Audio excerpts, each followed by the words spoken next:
Bem-vindos a mais um vídeo do canal Agricultura de Verdade. Pessoal, hoje o vídeo é bem interessante. Vocês estão vendo o título aí. Qual a melhor hora para se plantar?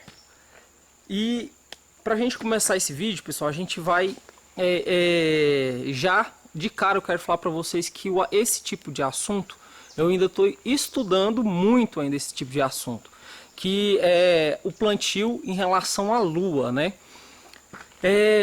Mas eu quero estar passando para vocês algumas dicas para quem tiver interessado já começar o estudo, né? Não ficar dependendo só de mim ou da internet, poder fazer o seu próprio estudo. Então eu vou passar aqui um pouco a base dos meus estudos em relação a plantio, a época de plantio, a hora de plantar, como plantar, né? Hora de colher, hora de podar. Então, para começar o assunto, pessoal, eu quero mostrar para vocês um calendário da Associação Biodinâmica. Aqui, ó. Calendário biodinâmico. Tá vendo aí? Esse é o calendário biodinâmico. Esse aqui é de 2020, que eu usei ano passado. Esse calendário, pessoal, ele dá uma noção muito boa para quem está começando e quer saber a hora certa de plantar tubérculos, a hora certa de plantar folhosas, a hora certa de podar, a hora certa de colher, né? Nele, além de várias explicações aqui no começo dele, a gente tem em cada dia do ano, vou ver se eu mostro para vocês aqui, em cada dia do ano ele especifica o que a gente pode plantar. Tá vendo aqui? Tem uma cenourinha, tem uma folha, uma flor, e aqui tem onde que a lua está nessa hora aqui. A gente vai chegar lá. Mas tá vendo que em cada dia ele especifica? Então é bem fácil de ser usado. Ele tem as noções aqui no início, mas você, por exemplo, tá no aqui, eu abri aqui no dia 27 de abril. Então é ideal para plantio de cenouras ou tubérculos. Isso que quer dizer aqui. Beleza? E tem várias outras nomenclaturas que estão aqui no início que eu não vou prolongar o vídeo. A intenção desse vídeo é divulgar esse calendário biodinâmico. Beleza, pessoal? Para quem está começando a estudar isso, ainda não sabe olhar para o céu, ainda não tem essa experiência de olhar para o céu e saber a posição da lua, né? E é o que a gente vai entrar agora no assunto. Então, beleza? Para todo mundo aí, calendário biodinâmico. Vou estar colocando aqui na tela o site, né? Já tem o 2021, eu já pedi o meu, ainda não chegou, mas está aí na tela. Quem que tiver interesse, o preço é bem acessível, se eu não me engano é 40 e poucos reais, tá bom? Direto do site da Associação Biodinâmica, um trabalho excelente. Esse calendário aqui é muito bom, pessoal, muito bom. Mas agora quebrando um paradigma aqui, pessoal, e para não alongar muito o vídeo, que eu quero esse vídeo é mais de indicativo. Aqui no início ele compila alguns, vamos dizer, estudos, né, sobre fase da lua e tal. E uma coisa que ele deixa bem clara aqui, que a gente já vem estudando em outros estudos nossos, que eu quero divulgar para vocês, que não é tão relevante a fase da lua do jeito que ensinam para nós. Por exemplo, a lua está minguante ou a lua está cheia. O foco de plantar com a lua, pessoal, não é a fase da lua, ou cheia, ou minguante, ou nova. Não é a fase especificamente. Tem alguma função, mas o principal é a altura da lua. A altura da lua. Para quem sabe, a lua faz um movimento, né? A lua tem um movimento perante ao nosso planeta. E esse movimento, em um determinado ponto, ela fica mais próxima do chão, né, do horizonte. Quem está olhando para a lua virado para o norte, repara que ela está mais perto do horizonte. A lua está mais baixa, vamos dizer assim. E tem um ponto que a lua está em cima da nossa cabeça, mais alta, vamos dizer assim. Mais alta, você vê ela melhor, mais baixa, você está vendo ela lá no rumo do horizonte.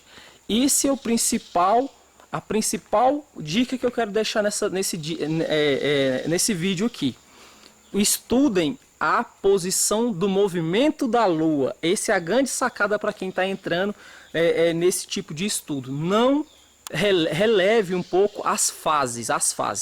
Lembrando, pessoal, que em um mês a lua faz o giro dela completo. Enquanto o Sol demora um ano, né, para fazer o giro completo, a Lua faz isso em um mês. Então em um mês ela tá ou mais próxima ou mais longe, né? Ou mais perto do horizonte ou mais alta. Então nesse um mês muda muita coisa, muita coisa em relação ao plantio, à colheita e a tudo isso, beleza? E isso tá bem descrito, para quem está começando, tá bem descrito aqui no começo do calendário. Ele fala bastante sobre isso, por exemplo, Lua, aqui ó, Lua ascendente e Lua descendente. Ascendente ela está subindo na linha do horizonte e descendente ela está descendo. Ela chega no ponto que ela para e volta, chega no ponto que ela para e volta, certo? Em relação à altura da linha do horizonte. Isso é o que eu quero deixar a dica aqui para vocês, tá bom? Então, pessoal, quem tiver interesse, adquira o seu calendário biodinâmico, beleza? Barato, muito simples de usar. Quem está começando, cada dia do ano ele tem a sugestão, cada dia do ano ele tem uma sugestão aqui. Fica muito legal para todo mundo tá fazendo seus plantios. Quem quer seguir a Lua, principalmente os astros, beleza? Mas voltando aqui, eu queria mostrar um pouquinho do que o calendário fala de épocas desfavoráveis para o plantio. Eu vou ler o parágrafo aqui rapidinho para já compartilhar para quem ainda não tem esse calendário, sugiro que todos comprem, tá bom?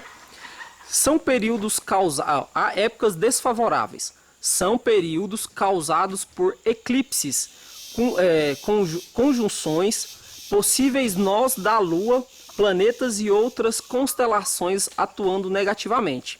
Não são recomendadas atividades agrícolas nessas épocas. Se por razões do tempo for necessário semear em dias desfavoráveis, pode-se fazer um trabalho de cultivo em dias favoráveis e assim alcançar um equilíbrio. O que é um nó lunar? Ponto de intersecção em que a Lua corta a eclíptica em seus períodos ascendentes e descendentes. Atrás, na maioria das vezes, trazem efeitos negativos de maior ou de mais ou menos 2 horas. Então, pessoal, voltando àquele assunto de altura da Lua, então quando a Lua ela vai do ponto do horizonte e vai até o alto da cabeça, ela faz esse ciclo durante um mês. Tem um período que chama eclíptica, que ela passa pela eclíptica dela, que acho que é um ponto de transição entre o começo e o fim, que ela faz, tipo assim, né? E forma um eclíptico, em um lugar que é um ponto de transição. Nesse ponto, a gente fez algumas pesquisas, nesse ponto existe a constelação de Leão. E muitos anciões falam que não se pode plantar quando a Lua atinge essa eclipse que tampa o coração da constelação de Leão, que é a constelação de Leão, que tem o nome de uma estrela. Escreve aí no Google, vocês vão procurar Estrela Coração de Leão, vocês vão ver onde que é. Então quando a Lua passa por ali, não se deve plantar de forma alguma, É uma das piores épocas de plantar, que coincide com essa eclíptica aqui da Lua, Na hora da eclíptica da Lua é onde ela está na constelação de Leão. Nesse calendário, olha aqui, ó, tem um mapinha de Lua ascendente e Lua descendente. Tá vendo aqui a posição do horizonte e as constelações que ela passa quando ela está ascendente e as constelações que ela passa quando ela está descendente. Lembrando que a Lua vai fazer esse movimento no horizonte, ó. Ela vai estar mais próximo do horizonte, mais próximo, aqui, né, no ascendente. Vai estar mais próximo do horizonte, mais próximo, mais longe. E ficando longe. Então, um dia do mês ela passa aqui, no outro dia ela vai passando aqui, no outro dia ela vai passando aqui, até ela chegar no ápice. E depois, quando ela chega aqui, ela vai baixando. Então, no dia ela passa aqui, depois ela vai passando aqui, depois ela vai passando aqui. Quando ela está em ascendente, ela vai passar na constelação de Leão aqui, ó, no ápice, que é um dos ápices dela.